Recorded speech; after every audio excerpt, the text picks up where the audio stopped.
अस्सलामुअलैकुम। टेलीस्कूल के इस एजुकेशन प्रोग्राम में खुशामदीद।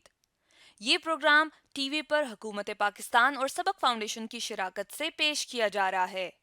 इसके लेसन्स पाकिस्तान के तमाम तालीमी बोर्ड बशमूल कैम्ब्रिज के सिलेबस के मुताबिक तैयार किए गए हैं, जिसमें एजुकेशन कंटेंट सबक फाउंडेशन प्रोवाइड कर रही है। सबक फाउंडेशन की वेबसाइट सबक.pk पर केजी से 12वीं जमात तक वीडियोस और प्रैक्टिस टेस्ट बिल्कुल मुफ्त दस्तयाब हैं। आज की वीडियो में हम डिस्कस करेंगे एरोमेटिक हाइड्रोकार्बन्स बेंजीन को। ये फेडरल और केपीके की क्लास 12 के चैप्टर 16 का टॉपिक है, जबकि पंजाब और बलूचिस्तान के चैप्टर 9 का टॉपिक है और सिंध के चैप्टर 7 का टॉपिक है। इस वीडियो में डिस्कस करेंगे स्टेबिलिटी ऑफ बेंजीन और इसके डेरिवेटिव, स्ट्रक्चर एंड रेजोनेंस के बारे में, इलेक्ट्रोफिलिक सब्स्टिट्यूशन रिएक्शंस के बारे में। आज के केमिस्ट्री के लेसन और इससे मुंसलिक वीडियोस को घर बैठे देखने के लिए आप सबक.pk की वेबसाइट पर जा सकते हैं।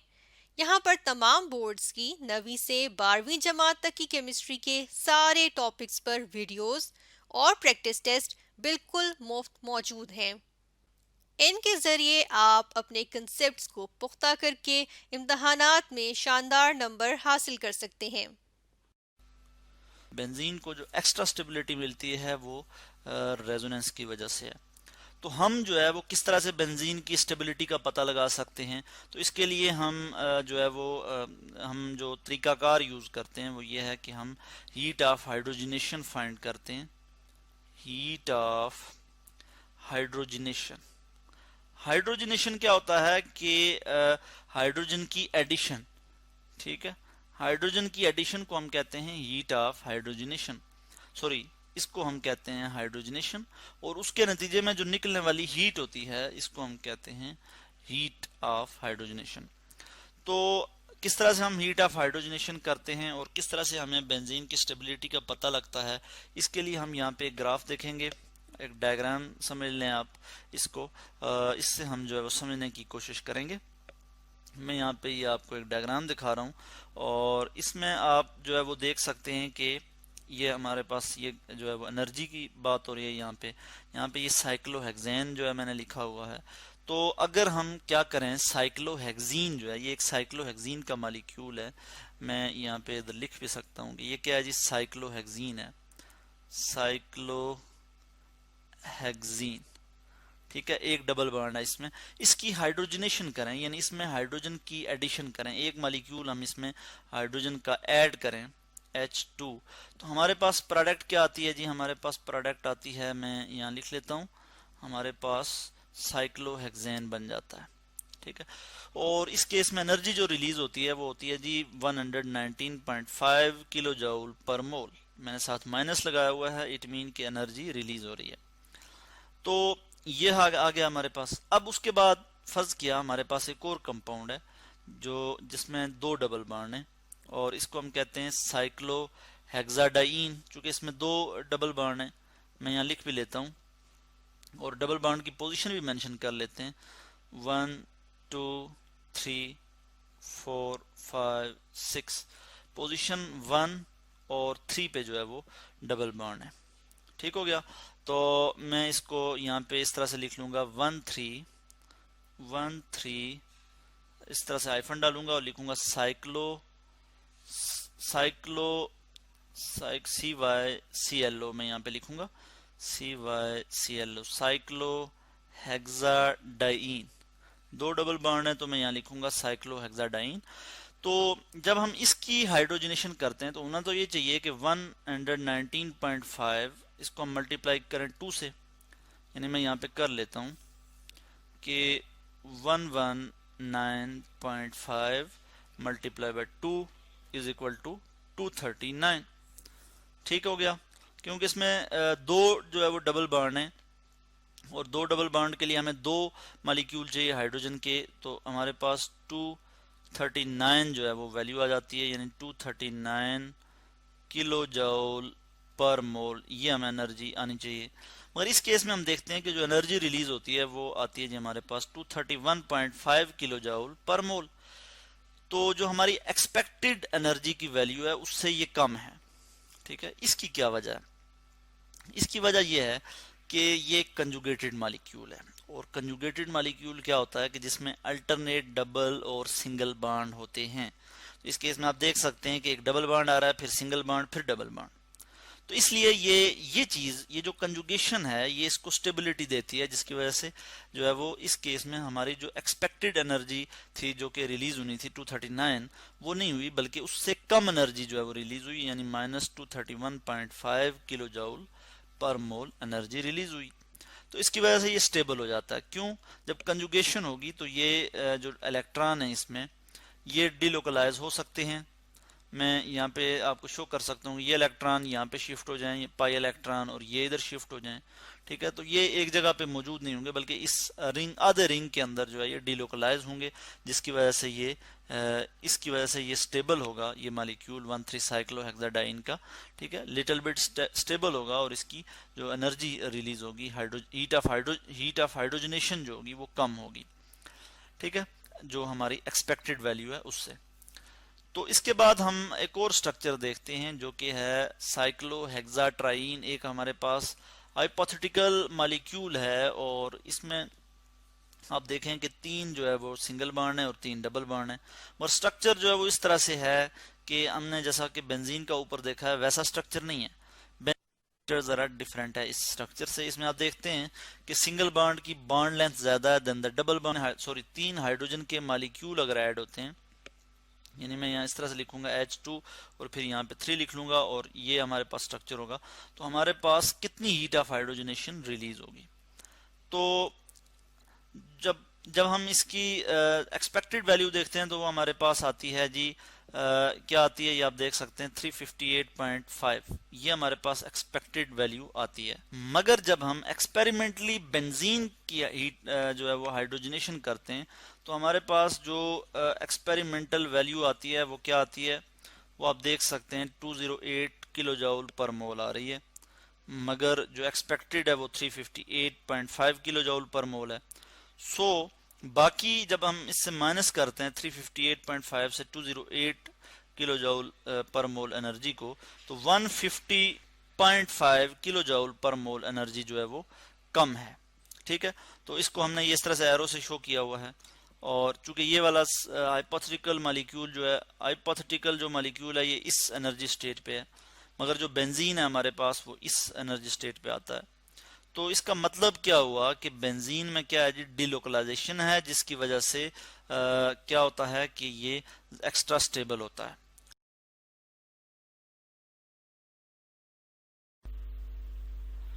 स्टूडेंट्स, आज हम डिस्कस करेंगे रेजोनेंस, और रेजोनेंस क्या होता है इसकी हम बात करेंगे। बेंजीन का हम यहाँ पे एक स्ट्रक्चर लिख लेंगे और बेंजीन में रेजोनेंस की बात करेंगे। बेंजीन का जो ये आप स्ट्रक्चर देख रहे हैं, इसमें चूंकि बेंजीन का जो मॉलिक्यूलर फार्मूला है वो क्या है, C6H6, 6 कार्बन होते हैं और 6 इसमें हाइड्रोजन होते हैं, और इसमें हर कार्बन जो है वो sp2 हाइब्रिडाइज्ड होता है। और चूंकि जो sp2 हाइब्रिडाइजेशन है उसमें आपको पता है कि एक अनहाइब्रिडाइज्ड p ऑर्बिटल भी होता है, यानी इसका मैं आपको स्ट्रक्चर कुछ इस तरह से भी यहाँ पे दिखा सकता हूँ कि यहाँ पे हमारे पास ये एक स्ट्रक्चर आ जाता है, और इसमें 6 कार्बन है, 1 2 3 4 5 6 कार्बन है, और हर कार्बन के पास एक अनहाइब्रिडाइज्ड p ऑर्बिटल मौजूद है, जिसको मैं इस तरह से जो है वो ड्रा कर सकता हूँ। ठीक है, हर कार्बन के पास एक अनहाइब्रिडाइज्ड p ऑर्बिटल है, वो इस तरह से जो है परपेंडिकुलर होगा टू द सिग्मा बॉन्ड। अगर हम सिग्मा बॉन्ड के लिहाज से उसको देखें तो जो है वो परपेंडिकुलर होगा। इस तरह से मैं यहाँ पे ये स्ट्रक्चर शो कर लेता हूँ। ठीक है, और इसमें क्या होता है कि हर p ऑर्बिटल के पास एक अनहाइब्रिडाइज्ड इलेक्ट्रॉन होता है, यानी 6 अनहाइब्रिडाइज्ड p ऑर्बिटल हैं, तो 6 ही अनपेयर्ड इलेक्ट्रॉन इनमें मौजूद हैं। तो ये जो 6 p ऑर्बिटल हैं, ये किस तरह से आपस में पेयर अप हो सकते हैं, ये इस तरह से भी हो सकते हैं, यानी ये दोनों आपस में पेयर अप हो जाएं, इसी तरह ये दोनों आपस में पेयर अप हो जाएं, और ये दोनों आपस में पेयर अप हो जाएं। जिस तरह से बेंजीन में 3 अल्टरनेट डबल और सिंगल बॉन्ड है, इसी तरह से ये आपस में इस तरह से पेयर अप हो सकते हैं। या फिर ये और किस तरह से पेयर अप हो सकते हैं कि ये दोनों आपस में पेयर अप हो जाएं, ये आपस में पेयर अप हो जाएं और ये आपस में पेयर अप हो जाएं, ठीक है। किसी भी तरीके से ये जो है आपस में पेयर अप जो है वो हो सकते हैं। हम इसको ज़रा इस तरह से शो कर लेते हैं कि ये इस तरह से जो है वो पेयर अप हो सकते हैं। तो ओवरऑल हम बात कर लेते हैं कि अगर हम ओवरऑल पेयरिंग स्कीम की बात करें तो हम देखते हैं कि तो इसमें अगर हम देखें तो जो कैक्यूल ने स्ट्रक्चर दिए थे, जो प्रेजेंट किए थे, वो जो है उनका मेजर कंट्रीब्यूशन है to the real structure of the benzene. यानी इसमें हम यहाँ पे लिख लेते हैं कि 80% जो कंट्रीब्यूशन है, क्योंकि बेंजीन का जो एक्चुअल स्ट्रक्चर है वो इनका बेसिकली रेजोनेंस हाइब्रिड है। ये जो है कंट्रीब्यूटिंग कहते हैं कि एक्चुअल मॉलिक्यूल समवट इसका जो है इन दोनों का जो है वो हाइब्रिड होगा। और हम नॉर्मली जो है वो बेंजीन का स्ट्रक्चर इस तरह से रिप्रेजेंट कर लेते हैं। मैं यहाँ पे स्ट्रक्चर लिख लूँगा कि जिसमें सर्कल हम ड्रा कर लेते हैं बेंजीन का स्ट्रक्चर लिख के। इसका मतलब है कि इलेक्ट्रॉन जो है वो रेजोनेट हो रहे हैं, यहाँ पे एक ही जगह पे जो है फिक्स नहीं है बल्कि पूरे रिंग के अंदर मूव कर रहे हैं, ठीक है। तो और इसके अलावा अगर हम कार्बन कार्बन बॉन्ड एंगल की बात करें, कार्बन कार्बन बॉन्ड एंगल, तो इसमें हम देखते हैं कि बेंजीन में जो बल्कि sorry carbon carbon bond length की हम यहाँ पे बात करेंगे, कार्बन कार्बन बॉन्ड लेंथ। तो कार्बन कार्बन जो बॉन्ड लेंथ है बेंजीन मॉलिक्यूल में वो जो है वो इक्वल है, ठीक है, वो इक्वल है, मगर डिफरेंट है than alkane, alkene and alkyne. Alkane की अगर हम बात करें, अल्केन में जो कार्बन कार्बन सिंगल बॉन्ड जो लेंथ है, बॉन्ड लेंथ के लिए मैं इसी तरह ये लिखूंगा, और वो क्या है जी 1.54 एंगस्ट्रॉम। और जो अल्कीन की अगर हम बात करें यहाँ पे, तो अल्कीन में जो carbon carbon double bond length है वो हम देखते हैं कि वो क्या है जी 1.34 एंगस्ट्रॉम। और इसी तरह अल्काइन में अगर हम देखें, अल्काइन में यहाँ पे मैं स्क्रॉल कर लूंगा, अल्काइन की जो कार्बन कार्बन यहाँ पे ट्रिपल बॉन्ड लेंथ है वो है जी हमारे पास 1.20 एंगस्ट्रॉम, 1.20 एंगस्ट्रॉम। और इसी तरह से जो अगर हम बेंजीन की बात करें, बेंजीन में जो इसकी जो बॉन्ड लेंथ है यानी कार्बन कार्बन जो बॉन्ड लेंथ है वो हम देखते हैं कि 1.379 एंगस्ट्रॉम है। और अगर हम इसको गौर से देखें तो हमें पता लगता है कि जो अल्केन और अल्कीन की जो बॉन्ड लेंथ है उसके इंटरमीडिएट जो है वो बेंजीन की लेंथ है, यानी वो इन बिटवीन है इन दोनों के। ये 1.54 है और 1.34, और इसके दरमियान में जो चीज आती है वो 1.379 एंगस्ट्रॉम आती है जो कि इंटरमीडिएट है। तो बेंजीन में जो बेंजीन की जब हम बात करते हैं कि बेंजीन की जो बॉन्ड लेंथ है वो इंटरमीडिएट है between those of alkane, those in alkane and alkyne. इसकी वजह से बेंजीन जो है वो इंटरमीडिएट स्ट्रक्चर शो करता है, यानी सैचुरेटेड और अनसैचुरेटेड कंपाउंड के इंटरमीडिएट स्ट्रक्चर शो करता है। ठीक हो गया। तो इस तरह से हम बेंजीन को जो है वो एक जो रेजोनेटिंग सिंगल और डबल बॉन्ड जो बेंजीन में हो रहे होते हैं उसको हम इस स्ट्रक्चर से रिप्रेजेंट कर लेते हैं कि जो कि मोर अप्रोप्रिएट है, जिसमें हम सर्कल लगा के शो कर रहे होते हैं कि इलेक्ट्रॉन रेजोनेट हो रहे होते हैं। तो बेसिकली इस चीज को हम कहते हैं रेजोनेंस। और बेंजीन में जो स्टेबिलिटी है, एक्स्ट्रा स्टेबिलिटी है, उसकी जो वजह है वो क्या है, रेजोनेंस है। तो इस तरह से आज हमने डिस्कस किया रेजोनेंस in benzene।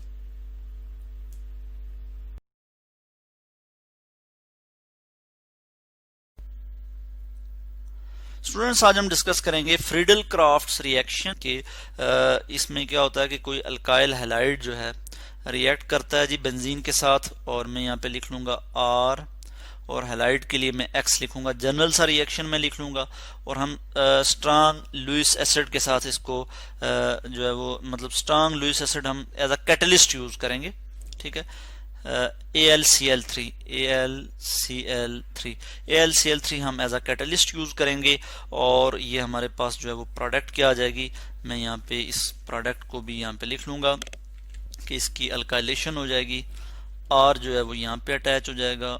ठीक है, यहाँ पे मैं R शो कर लूंगा। सारी पोजीशन बेंजीन की जो है वो आइडेंटिकल है, मैं इसको कहीं भी इधर भी अटैच कर सकता हूँ, इधर भी, इधर भी, इधर भी। ठीक है, कहीं भी मैं इसको अटैच कर सकता हूँ R को। ठीक है, प्लस यहाँ पे क्या बन जाएगा, यहाँ से जब हाइड्रोजन रिप्लेस होगा तो X जो है वो उसके साथ अटैच हो जाएगा, तो HX। ठीक है, ये हमारे पास जो है वो इस तरह से हम देखते हैं कि हमारे पास क्या आ जाता है, कोई अल्काइल ग्रुप जो है वो अल्काइल ग्रुप जो है वो बेंजीन के साथ अटैच हो जाता है, हाइड्रोजन जो है वो रिप्लेस हो जाता है। इस रिएक्शन का मैं अगर मैकेनिज्म लिखूं यहाँ पे, तो ये कौन सा रिएक्शन है, ये भी इलेक्ट्रोफिलिक सब्स्टिट्यूशन रिएक्शन है। इलेक्ट्रोफिलिक सब्स्टिट्यूशन रिएक्शन है जी, ठीक है। और इसमें भी क्या होता है, सबसे पहले फर्स्ट स्टेप में इलेक्ट्रोफाइल जनरेट होता है, स्ट्रांग इलेक्ट्रोफाइल जनरेट होता है। और स्ट्रांग इलेक्ट्रोफाइल क्या करता है कि यहाँ जो बेंजीन है इसमें से इलेक्ट्रॉन की डेंसिटी अपनी तरफ अट्रैक्ट करता है। वो जो इलेक्ट्रोफाइल होता है वो क्या करता है कि बेंजीन से जो पाई इलेक्ट्रॉन है उनको अपनी तरफ स्ट्रांगली अट्रैक्ट करता है, ठीक है।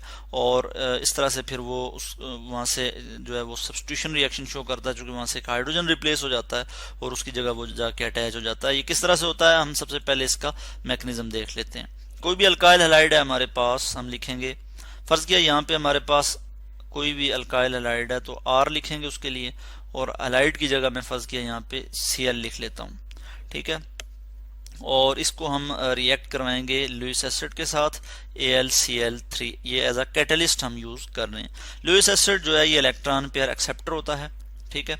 अब क्या होगा कि यहाँ से ये वाला जो क्लोरीन है, ये जब ये AlCl3 के साथ हम इसको रिएक्ट करवाएंगे तो क्या होगा कि क्लोरीन जो है फर्स्ट स्टेप में क्लोरीन जो है ये इस पे पार्शियल नेगेटिव चार्ज आएगा, इस पे पार्शियल पॉजिटिव चार्ज आ जाएगा, और ये इलेक्ट्रॉन जो है इनकी डेंसिटी क्लोरीन की तरफ ज्यादा होगी।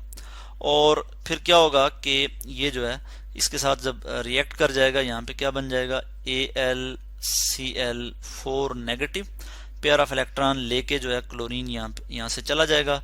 पीछे जो है वो कार्बन का यानी अल्काइल ग्रुप का जो एक जो इलेक्ट्रॉन था वो भी क्लोरीन अपने साथ ले गया, तो इस पे क्या आ गया, AlCl4 यानी नेगेटिव चार्ज आ गया और प्लस R पॉजिटिव, ठीक है। इसको हम कहते हैं कार्बोकैटायन, कोई कार्बोकैटायन जो है वो बन गया है, ठीक है। और इसका अगर मैं रियल अगर एग्जांपल दूं, यहाँ पे फर्ज किया मैं यहाँ पे क्या लिखता हूँ जी, CH3 लिख लेता हूँ, CH3। और फिर मैं यहाँ पे भी क्या लिखूंगा, CH3 और इस पे पॉजिटिव चार्ज आ गया, यानी ये क्या है, कार्बोकैटायन है। ये क्या है जी, कार्बोकैटायन। और कार्बोकैटायन यानी ये जो कार्बन है इस पे डेफिशिएंसी है किसकी जी, इलेक्ट्रॉन की, ठीक है। और इसलिए हम इसको कहते हैं कार्बोकैटायन। अब ये जो कार्बोकैटायन है ये क्या करेगा, अब हम नेक्स्ट स्टेप में देखेंगे कि बेंजीन क्या करेगा जी।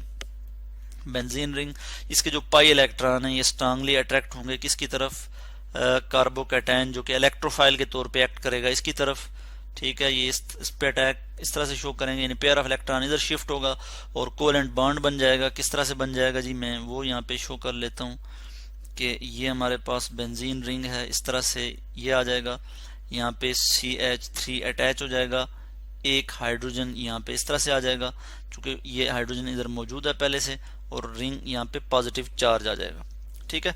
यानी ये क्या बन गया है कि यहाँ पे रिंग पे यानी इलेक्ट्रॉन की डेफिशिएंसी हो गई है, रिंग डिस्टेबलाइज हो गया है और इस पे ये पॉजिटिव चार्ज आ गया है। अब हम देखते हैं नेक्स्ट स्टेप में क्या होता है कि जो हमारे पास AlCl4 है ये वाला, ठीक है, उस मिक्सचर में वो सॉल्यूशन जो है हमारा रिएक्शन मिक्सचर जो है उसमें जो AlCl4 है वो क्या करेगा, वो एज अ बेस के तौर पे एक्ट करेगा। और क्या करेगा जी, मैं यहाँ पे शो कर लेता हूँ कि यहाँ से जो है ये इधर से प्रोटॉन एब्स्ट्रैक्ट करेगा, और ये वाले चूंकि प्रोटॉन रह जाएगा, पीछे जो दो इलेक्ट्रॉन हैं, जो एक कार्बन का अपना और एक हाइड्रोजन का, वो शिफ्ट हो जाएंगे इस तरफ, ठीक है। और रिंग को डिस्टेबलाइज होने से बचाएगा, या फिर मैं कहता हूँ कि रिंग को दोबारा से जो है वो स्टेबलाइज कर देगा। रिंग को क्या करेगा, दोबारा से स्टेबलाइज करेगा। किस तरह से करेगा, मैं इस चीज को यहाँ पे शो कर लेता हूँ। अब यहाँ पे भी डबल बॉन्ड आ जाएगा, यहाँ पे भी दोबारा से पाई इलेक्ट्रॉन अपनी जगह पे आ गए, यानी डीलोकलाइजेशन ऑफ इलेक्ट्रॉन अब होगी, ठीक है। रिंग में जो है पाई इलेक्ट्रॉन आ गए, 3 अल्टरनेट डबल और सिंगल बॉन्ड जो है वो बन गए हैं, और साथ CH3 भी अटैच हो गया है, यानी ये हमारे पास क्या बन गया जी, मिथाइल बेंजीन बन गया, ठीक है। प्लस चूंकि हाइड्रोजन रिप्लेस हुआ और यहाँ से क्लोरीन भी जाएगा, ये दोनों क्लोरीन और हाइड्रोजन मिलके HCl बनाएंगे, प्लस AlCl3 दोबारा जनरेट हो जाएगा AlCl3। ठीक है, यानी कैटलिस्ट जो है वो at the end of the reaction हमारे पास दोबारा आ गया, और इसको हम क्या कहते हैं, टॉलिन्स, या फिर हम इसको मिथाइल बेंजीन भी कहते हैं।